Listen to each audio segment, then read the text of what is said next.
सुप्रभात प्यारे बच्चों। आज हम बीएड प्रथम वर्ष के प्रथम प्रश्न पत्र की द्वितीय इकाई जीन पियाजे का संज्ञानात्मक सिद्धांत के बारे में अध्ययन करेंगे। बच्चों जी, ये संज्ञानात्मक सिद्धांत पढ़ाने से पहले मैं कुछ तथ्य आपके सामने प्रस्तुत करना चाहूँगी जीन पियाजे से संबंधित, वह कृपया ध्यान से सुने। जीन पियाजे महोदय का जन्म स्विट्ज़रलैंड में 1886 ईस्वी में हुआ था। जीन पियाजे ने अपने ही बच्चों पर शोध किया था। इनको तृतीय शक्ति के नाम से भी जाना जाता है। तो मनोविज्ञान के क्षेत्र में जितने भी अध्ययन और शोध हुए थे, उसमें सबसे विस्तृत वैज्ञानिक और व्यवस्थित अध्ययन श्रीमान जीन पियाजे महोदय का है। इनके द्वारा हमारी शिक्षा में बाल केंद्रित स्वरूप की स्थापना हुई। पहले शिक्षा थी जो शिक्षक केंद्रित था, लेकिन अब बाल केंद्रित स्वरूप को लेकर ही हम शिक्षण अधिगम प्रक्रिया संपन्न करवाते हैं। बच्चों में रुचि, शिक्षक जो है होता है वो कक्ष में बच्चों की रुचि के अनुसार अपनी शिक्षण सहायक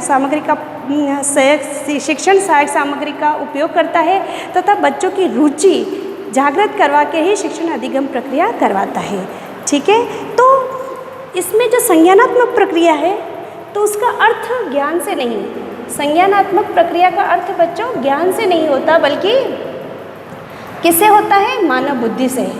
किससे होता है? मानव बुद्धि। मानव बुद्धि के द्वारा क्या होता है बच्चों? मानव बुद्धि के द्वारा ज्ञान को संग्रहित करते हैं, संगठित करते हैं, व्यवस्थित करते हैं और उस ज्ञान को हम परिस्थितियों के अनुसार उपयोग करते हैं। तो ये सारी प्रक्रिया क्या कहलाती है? संज्ञानात्मक प्रक्रिया। ठीक है, यानी कि संज्ञानात्मक प्रक्रिया का अर्थ ज्ञान से नहीं होता, बल्कि मानव बुद्धि से होता है, जो ज्ञान को संगठित, व्यवस्थित और समय के अनुसार या परिस्थिति के अनुसार उसका उपयोग करना सिखाता है। यानी कि इसका सामान्य अर्थ, संज्ञान का सामान्य अर्थ हुआ जानना। संज्ञान का सामान्य अर्थ क्या हुआ बच्चों? जानना या समझना। क्या हुआ? जानना व समझना। किसके माध्यम से समझना? मानव बुद्धि के द्वारा समझना। मानव बुद्धि के द्वारा समझना यानी बौद्धिक जो शक्तियाँ होती है उसका इस्तेमाल करना। तो इसके कारण क्या होता है?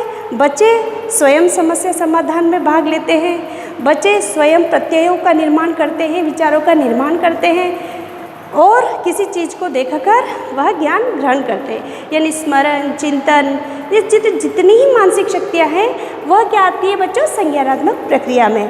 और जीन पियाजे महोदय कहते हैं कि जो बच्चा ज्ञान लेता है ना, वो कार्य करके ही सीखता है। मतलब ज्ञान कैसे मिल रहा है? कार्य करने पर ही। अगर कार्य नहीं करोगे तो ज्ञान क्या है? हमें नहीं मिलता है। तो जीन पियाजे महोदय ने संज्ञान का अर्थ होता है जानना तथा समझना, और ये जानना समझना प्रक्रिया स्टार्ट होती है मानव बुद्धि के द्वारा।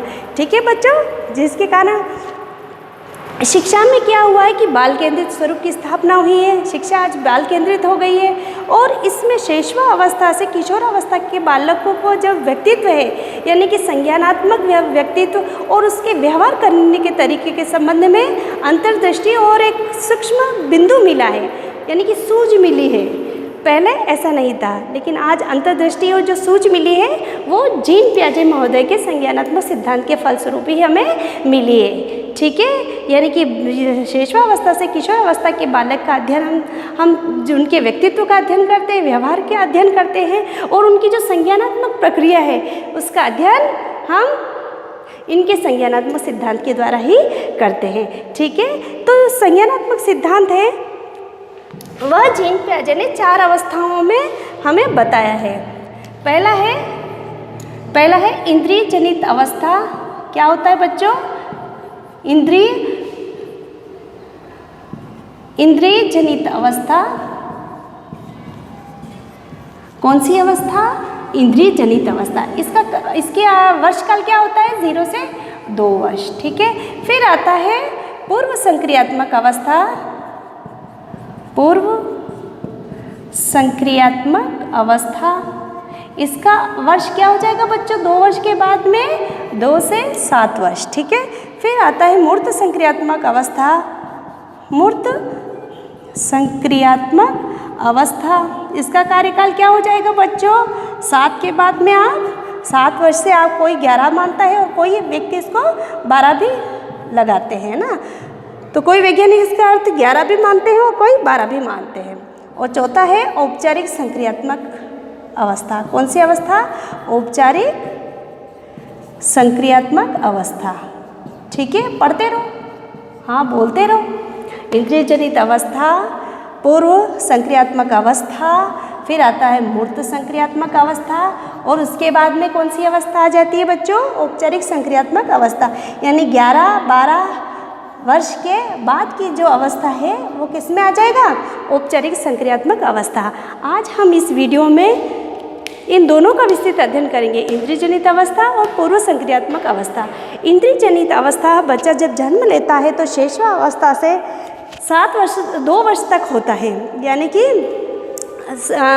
बच्चे ने जन्म लिया और 2 वर्ष के बीच में वो क्या क्या गतिविधियाँ करता है, तो उसमें वो ज्ञान कैसे लेता है?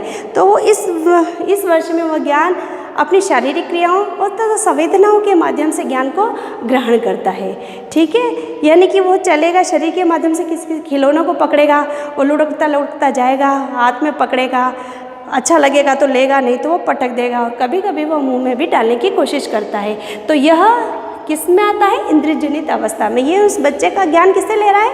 शारीरिक क्रियाओं के माध्यम से और संवेदनाओं के माध्यम से। इसके अलावा वो स्पर्श के द्वारा भी ज्ञान लेता है। अपनी माता पिता को वो क्या स्पर्श के द्वारा पहचान लेता है। ठीक है, और गंध के माध्यम से भी वह ज्ञान ग्रहण करता है। ठीक है, इसमें बच्चा क्या करता है? बच्चा छोटे छोटे शब्दों का प्रयोग करता है, जैसे पापा, मम्मी, दादा, इस तरह से छोटे छोटे शब्दों का प्रयोग करने लगता है। और इसमें क्या खासियत होती है? 6 महीने का बच्चा होता है जो अपनों को देख के स्माइल पास कर देता है, हंसता है।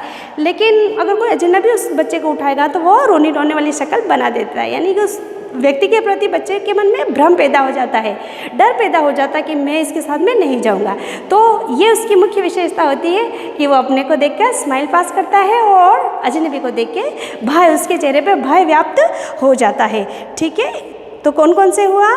छोटे छोटे शब्दों का प्रयोग करेगा, छोटे छोटे शब्दों का प्रयोग करेगा। इसके अलावा अपनों के सामने स्माइल पास करेगा और अजनबी के सामने भय पैदा करेगा, और वह शारीरिक क्रियाओं संवेदनाओं के माध्यम से ज्ञान को ग्रहण करता है। ये किसकी विशेषता है बच्चों? इंद्रिय जनित अवस्था। Very good. अब आता है पूर्व संक्रियात्मक अवस्था। पूर्व संक्रियात्मक अवस्था का वर्षकाल क्या है बच्चों? 2 से 7 वर्ष। कितना है? 2 से 7 वर्ष। इस जो अवस्था है इसको हम खिलौनों की आयु कहते हैं। खिलौनों की आयु कैसे बना? तो आपने भी देखा होगा, इस वर्ष बच्चा विद्यालय भी जाना प्रारंभ कर देता है और इसके साथ में खिलौने से भी खेलता है। तो जो लड़कियां होती है वो तो गुड्डे गुड्डे खिलौने से खेलना अच्छा लगता है उनको। तो गुड्डे गुड्डे खिलौनों में क्या देखती है कि ये मेरी टीचर है, ये मेरी मम्मी है। तो विद्यालय में जो शिक्षक या शिक्षिका पढ़ाते हैं तो वह उनके माध्यम से अनुकरण करते हैं। किसके माध्यम से? गुड्डे और गुड़ियों के खिलौनों के माध्यम से वो क्या करते हैं? तो कोई तो गुड्डा होगा तो उसको टीचर बनाएंगे, है ना, सर बनाएंगे, और कोई गुड़िया होगी तो उसको मैडम बनाएंगे, कोई मम्मी बनाएगा। तो वो इन निर्जीव चीज़ों में क्या करने लगता है बच्चा?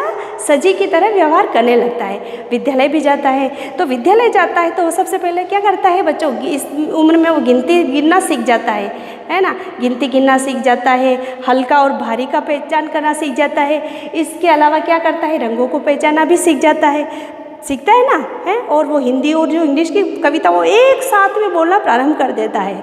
ठीक है, तो इस आयु को क्या कहते हैं?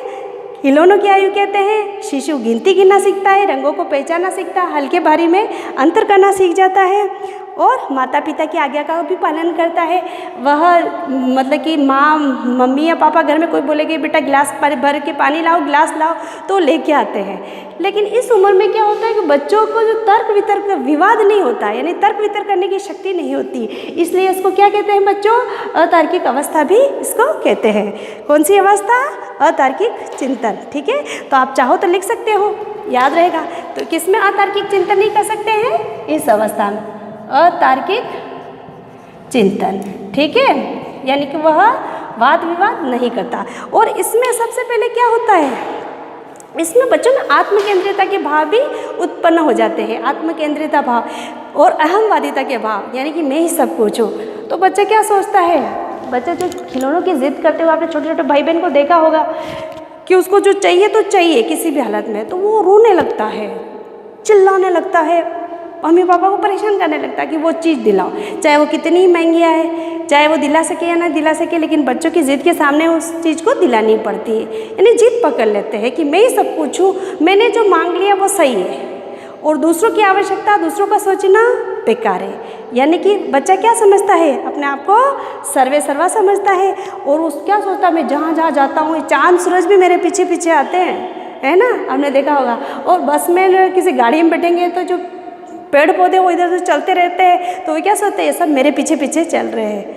ठीक है, यानी कि वस्तु स्थायित्व का भाव इसमें जागृत हो जाता है। ठीक है, अगर बच्चे क्या, अगर उनको खिलौने छुपा देंगे ना तो वो भी ढूंढते हैं, लेकिन इससे जो पहले की जो अवस्था थी, कौन सी थी, इंद्रिय जनित अवस्था में बच्चों के सामने खिलौने बताए और वो छुपा दिए, तो वो बच्चे ढूंढने की कोशिश नहीं करेंगे।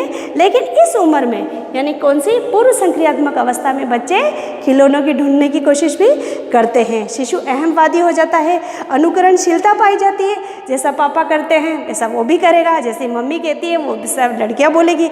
यानी कि अनुकरणशीलता के आधार पर अपने ज्ञान को संग्रहित करती है। ठीक है बच्चों, अब हम नेक्स्ट वीडियो में पढ़ेंगे पूर्व संक्रियात्मक अवस्था और औपचारिक संक्रियात्मक अवस्था। तब तक के लिए धन्यवाद।